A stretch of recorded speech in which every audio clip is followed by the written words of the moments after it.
बिस्मिल्लाहिर्रहमानिर्रहीम। अस्सलाम वालेकुम नाज़रीन, मैं हूं आसिम नसीर और आप देख रहे हैं हमारा यूट्यूब चैनल। नाज़रीन, हमारे साथ मौजूद हैं मशहूर मारूफ एस्ट्रोलॉजर न्यूमरोलॉजिस्ट मलिक महबूब साहब। अस्सलाम वालेकुम मलिक साहब, क्या हाल है, कैसे हैं आप? वालेकुम अस्सलाम। अल्लाह का करम है। आसिम साहब, आप बताएं कैसे हैं? मैं बिल्कुल ठीक हूं मलिक साहब, और एक कंफ्यूजन का शिकार हूं मैं। वो कंफ्यूजन मेरी आप ही दूर कर सकते हैं, क्योंकि आप सितारों की इल्मी रोशनी बताएंगे मुझे। ग्राउंड रियलिटीज क्योंकि डेफिनेटली डिफरेंट होती हैं, और सितारों का इल्म जो है आपकी प्रेडिक्शन डिफरेंट होती हैं।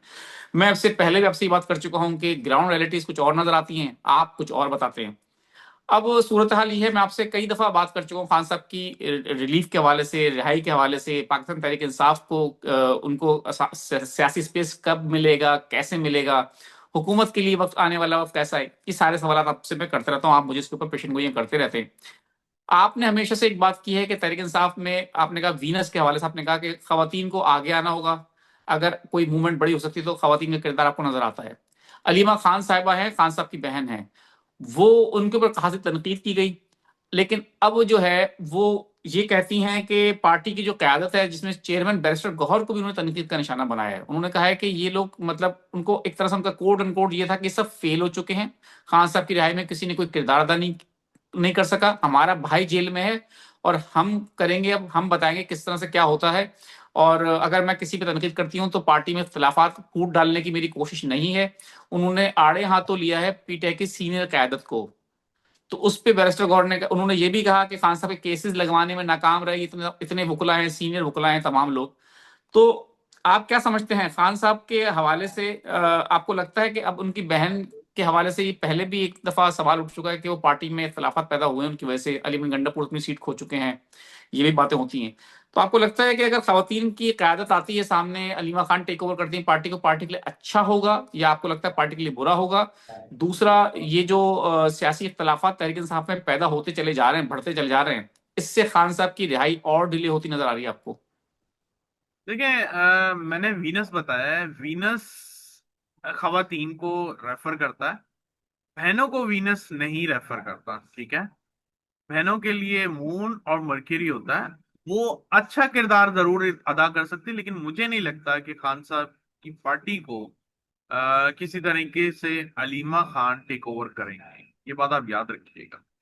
तो इस कंफ्यूजन से तो आप बाहर निकल जाएं कि अलीमा खान हरगिज इस उसमें नहीं आने वाली कि पार्टी को टेक ओवर कर दें। कुछ ऐसे हालात होते हैं, ऐसे खुदा ना खास्ता हालात बन जाते हैं जिसमें डायरेक्ट इनडायरेक्ट वे में कभी किसी को हैंडल करना पड़ जाए, वो एक अलग बात है। लेकिन अगर आप ये बोलें, एक प्रॉपर चैनल से आपको अलीमा खान इस पार्टी में कोई क्यादत का रोल अदा करती हुई नजर नहीं आएगी।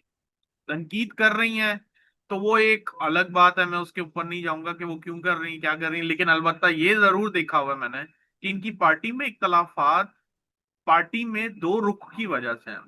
एक प्रो इमरान खान है, एक एंटी इमरान खान है। अब ये आपके लिए सरप्राइजिंग होगा, ये कैसी बात कर रहा हूँ। मेरे लिए सरप्राइजिंग नहीं है, क्योंकि ऐसे बहुत सारे उनके लोग हैं जो पार्टी के अंदर रह के विकेट की दूसरी तरफ खेल रहे हैं। बहुत सारे नाम हैं, बड़े बड़े नाम हैं जो अभी भी यूं समझे मुखलिस नहीं है इमरान खान के साथ। बात ये नहीं है कि इमरान खान साहब का क्या है क्या नहीं, ये कंफ्यूजन को तो आप साइड में रखें। अभी जो मेजर चीजें आ रही हैं, मेरा एक्चुअली आज का जो टॉपिक था वो कुछ और था। आपने स्टार्ट यहाँ से किया तो मैं थोड़ा सा आपको बता दिया। टॉपिक ये है कि मैंने जो एक डेडलाइन दी थी, हम उस डेडलाइन पे एंटर हो चुके हैं। और आप देखेंगे कि विद इन अ 5 डेज दुनिया का बहुत कुछ बदलने जा रहा है जंगों के हिसाब से।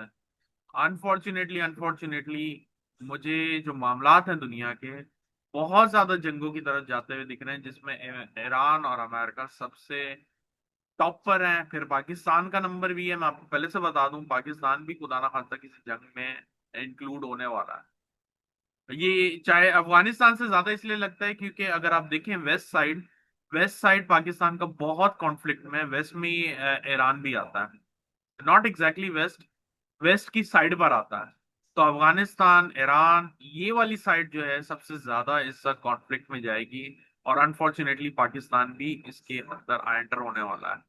ये बहुत ज्यादा सेंसिटिव, बहुत डिप्रेशन का और एंजाइटी फैलाने का काम करेंगी ये तारीखें, 3 दिन। तो ये सिचुएशन दुनिया में आ, कुछ बहुत ज्यादा खतरनाक सिचुएशन क्रिएट करेगी। और मैं आपको पहले से बता दूं, यहाँ से दुनिया का एक खुदा ना खास्ता फाइनेंशियल क्राइसिस का आगाज हो जाएगा। ये जो तारीखें हैं, ये तारीखें इतनी डेंजरस हैं जो मैं आपको बता रहा हूँ। मून जैसे ही केतु के साथ जाएगा, इक्लिप्स लगेगा, वहां से वो सेवेंथ एस्पेक्ट से बाकी सारे उसको प्लैनेट्स देख रहे हैं। तो सिचुएशन मुझे जो है अभी बहुत कॉम्प्लिकेटेड लग रही है। तो मुझे ऐसा लग रहा है कि सियासत तो चलती रहेगी, लेकिन कुछ टाइम के लिए चीजें वहां से डाइवर्ट होकर इंटरनेशनल डेवलपमेंट की तरफ जाएंगी और पाकिस्तान के एक्सटर्नल मैटर की तरफ ज्यादा जाती हुई दिखेंगी। जिसमें मैंने बताया, अफगानिस्तान बहुत ज्यादा होगा, इंडिया का भी खुदा ना खास्ता हाथ हो सकता है। मौलवी साहब, जिस तरह आपने कहा कि फाइनेंशियल क्राइसिस के हवाले से भी आपने अगर बात की है, मैं चाहता हूं कि कुछ लोगों का भी भला हो जाए। बहुत सारे लोग हैं जो कि इन्वेस्टमेंट कर देते हैं, जिन्होंने गोल्ड में इन्वेस्टमेंट कर दी, जिन्होंने चांदी के अंदर सिल्वर में इन्वेस्टमेंट कर दी, कुछ लोगों ने शेयर्स उठा लिए मार्केट से। शेयर प्राइस के हवाले से ही बता दें तो अगर किसी ने कोई इन्वेस्टमेंट कर रखी है और उसको अगर थोड़ा सा भी प्रॉफिट या नो लॉस नो प्रॉफिट पे अगर वो चीज सेल आउट हो सकती है, तो क्या इस वक्त बेच देना चाहिए? बेहतर है, नीचे आ जाएंगी कीमतें? देखिए सर, शेयर्स के लिए तो मैं पहले से ही आपको कॉशन दे चुका हूँ, बहुत दफा दे चुका हूँ कि शेयर मार्केट में बहुत ज्यादा डाउनफॉल आएगा, अनएक्सपेक्टेड आएगा, और इसमें से पैसा निकालना बहुत ज्यादा मुश्किल होगा। और जहां तक मेटल्स की बात रही, मेटल्स डेफिनेटली वापस रिबाउंड हो चुके हैं। लेकिन मैं आपको यहीं पे डिस्क्लेमर दे दूं, मेरे कहने पे आप बाय नहीं करें, क्योंकि मैंने बहुत दफा आपको समझाया है कि हर इंसान का अलग जायचा होता है। उसके लिए अलग अलग चीजें उसके बेनिफिट में काम करती हैं।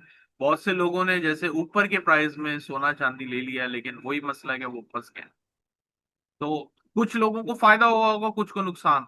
हालांकि नो डाउट वो लॉन्ग टर्म में प्रॉफिट में है, लेकिन अगर आपने शॉर्ट टर्म में लिया हुआ तो वो आपको लॉस देगा। शॉर्ट टर्म कोई ट्रेड ना करें। शॉर्ट टर्म में बहुत ज्यादा वॉलेटिलिटी दिख रही है, इसलिए इसमें कोई ट्रेड ना करें। बिल्कुल ठीक है। मलिक साहब, कुछ लोगों के सवाल ले लेता हूँ।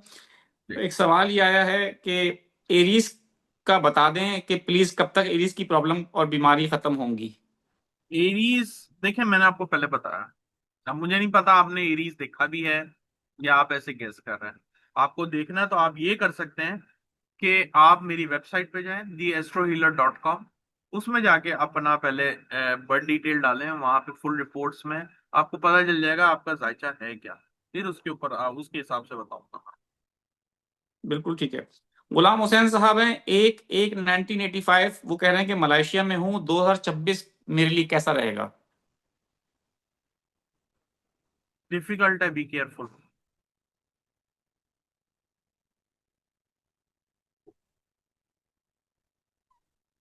बिल्कुल ठीक है।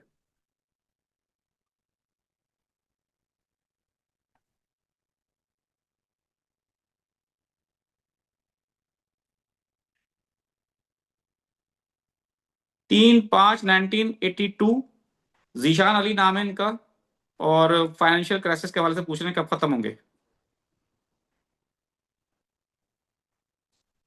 इंशाल्लाह 2027 के मई के बाद सर।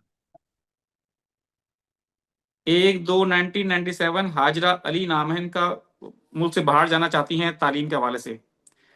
कोई ट्रैवल नजर आ रहा है इनके उसमें, वो पूछ रही हैं।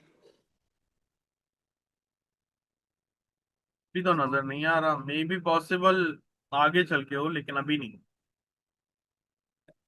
17/8/1977 इनकी डेट ऑफ बर्थ है। मोहम्मद मुकद्दस नाम है इनका।